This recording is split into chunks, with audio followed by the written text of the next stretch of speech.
Switched on FM104, and I'm joined by Adam and Lee Molloy. Hello.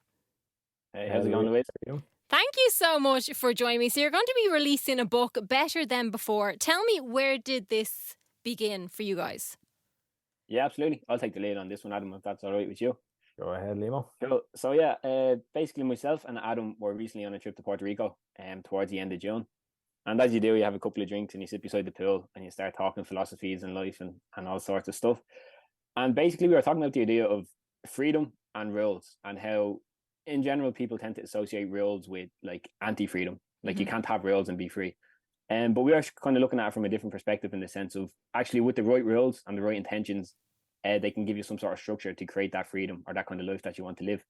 So that was pretty much like the light bulb moment in terms of, okay, this sounds interesting.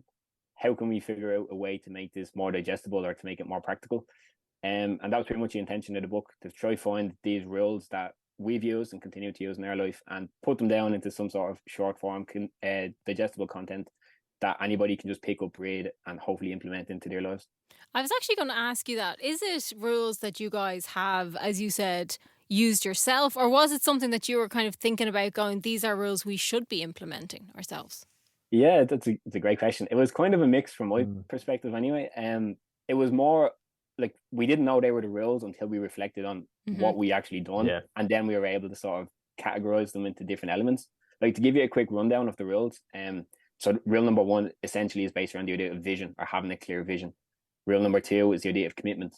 And like, as we were talking before the show, like acknowledging that whatever you want to achieve in life, if it's something worth having, it's not going to come easy.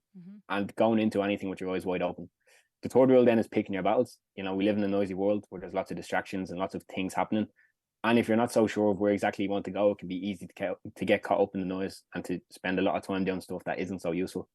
Rule number 4 is environment. So just being clear on, this is the sort of people and the sort of places and the sort of environments that I need to be in order to bring out the best version of me. And anything that doesn't align with that, I need to be brave enough and strong enough to step away from.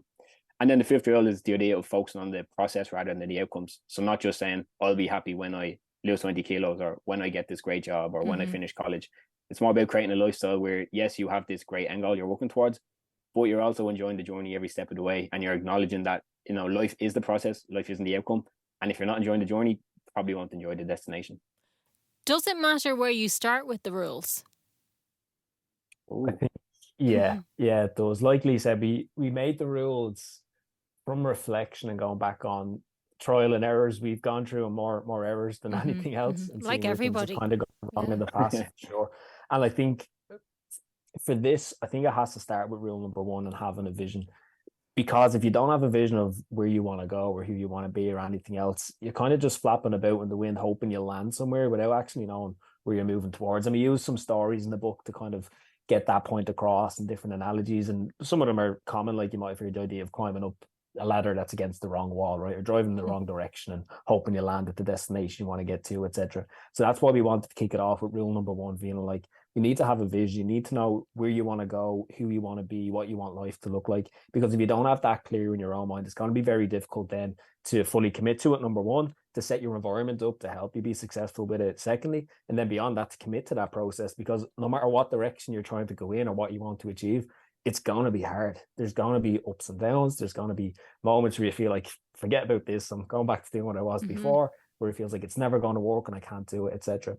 So if it's not a vision that you're really bought into and something that really matters to you, it's going to be so easy just to give up at the first sign of challenge or difficulty. So I think for this specifically, we need to start with rule 1 and build from there, because that sets the foundation then for everything that comes afterwards. 100%, because I think for something like that, once it gets hard, it is so much easier to turn around and go, I'll just keep doing what I'm doing. I know what I'm doing. Why would I put myself into a situation where I'm uncomfortable? But being uncomfortable is sometimes a good thing though, isn't it?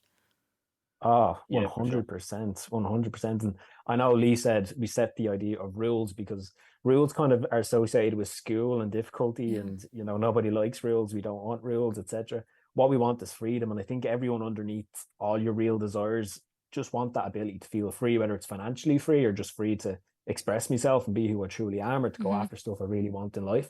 And I think that's a really virtuous goal to have. But no one's ever going to get there, and no successful person you ever look up to has ever got there without going through challenge and difficulty and stretching themselves. And if all you ever done was stayed in the zone of what's comfortable and what you feel confident or even competent in doing, then you might have an easy life, like a comfortable life, but it's not going to be fulfilling. It's not going to give you that kind of get up and go, the thing that you get up in the morning, like, yeah, this is a life that's enjoyable. It's not just something I endure, it's something I enjoy. It's something I want to participate in and, go and have an impact, etc. So pushing yourself into those uncomfortable situations it's a prerequisite for having that sort of feeling and, fragrance for life that we want to get across within the book and give to other people. Did you learn anything about yourselves while putting the book together? It's a great question. Yeah. We did. Yeah. No, we did. I think, sorry, you go ahead, Leah. I didn't mean to cut you off there. Yeah, no, I appreciate it. Respectful. I think I learned, how do I phrase this? See, one of the big stories in chapter 2 of the book, I believe it was talking about my own weight loss journey. As I was saying to you previous to the show, me and Adam are both personal trainers. Adam's been in the gym for like a very long time, 10 plus years at this rate, trains consistently, and it's always been a very important part of his lifestyle. Whereas for me, I've always wanted to be in shape and wanted to have a great body and look good with my top off, but I never had the ability or the willingness to commit to that process. And so I was reflecting over, in the past, I always thought it was just because I never found the right gym plan, or I never found the right gym, or I never found the right diet. But being able to write this book and sit back and go back to that place, I was able to realize that actually it wasn't any of the external things that made me unable to achieve those goals. It was internally. I was self-conscious. I was insecure. I wasn't comfortable with who I was. I was pursuing things that didn't really mean anything to me. And that's what, like, the goal was always something more superficial. Like, I wanted to look good at my top off, whereas the goal actually should have been, I want to be comfortable with myself. And writing the book and being able to reflect on it in that way, and to see that once you start to, as we say with Rule 1, develop that clear vision of what it is I actually want to get, it makes tackling any challenge a hell of a lot easier. Because there's nothing more frustrating than wanting something and not knowing how to go about doing it. And I spent a lot of my life in that position. And I think I sort of subconsciously somewhat figured it out, but writing this book and going back to those places helped me to really gain much more clarity on that whole situation and how to approach things going forward. And that's the thing, like we were mentioning earlier on, it's almost sometimes easier to blame the external instead of going, maybe it's actually something to do with me. Maybe I'm the problem. In the nicest possible way, obviously. Yeah, 100%. From what Lee said, what he took away from, I suppose, going through this process and writing the book, the big thing that I took away from it and doing some digging, some soul searching, it was based back from when I was a teenager and I went through depression when I was going through secondary school. And from going through all of that, reflecting on those experiences and trying to tie back some of the rules that we came up with and how this all plays in together, I always go back to the question of, well, what was it that maybe set that off for me? It's always the question people ask, because we're really open about sharing our own struggles and stuff like that with people. And they always ask, what was it that set it off for you? Or what was it that caused you to feel depressed, etc.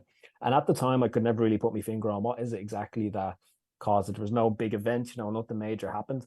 And the more I look back on it, the more I realized that I think what caused it for me in that moment was a feeling of just a lack of purpose or a lack of clarity. Why am I here? What's my purpose here? What's the point of being here, etc.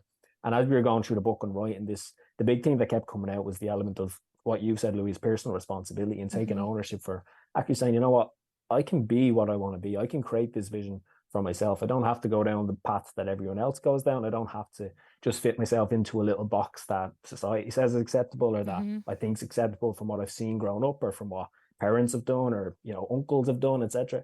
I can create that for myself. And that's a freedom I have, but the responsibility is on me to go and create that and to go and follow through and to take action and not look at the external world and say, oh, well, why am I rich or why am I sexy or why don't I have a six pack? Why aren't I all these things? It's putting the mirror back on yourself and saying, you know what, if this is stuff I want and it's a responsibility that I owe to myself to go out and get it and go through the difficulties and the challenges that are associated with getting there. And that's where the hard work starts, I suppose, isn't it? It is, and it doesn't end. No. So what would you like people to get from this read? The rules will be frameworks that anyone can use to go and apply to their own situations. So we want them to have those as like, they can refer back to this. And we try to write it in a way that, yes, you should start at rule 1 and work your way through it. But depending on what point you're at in life, different people may resonate with specific rules a little bit more, depending on just what stage they're at and maybe what they're going through. But the big thing I think we want people to take away from it is firstly just a feeling of ownership and responsibility.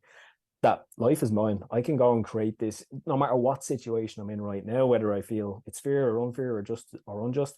It's on me to take ownership of where I'm at now to set the picture for myself moving forward. So I think that's the big thing I want people to take from it is number one, you can take ownership and responsibility for that. But secondly, an expectation that it's not going to be easy. It's not going to be a quick fix. We don't expect anyone to read the book and then overnight change or transform their lives. There's going to be challenges. There's going to be ups and downs. There's going to be moments where you feel like I just can't do it. I'm not good enough. I'm not strong enough. And we want people going through that in those moments to refer back to the book, think back to this conversation and just go one more step and just don't give up as easily. Get back in, get up again, give it one more chance.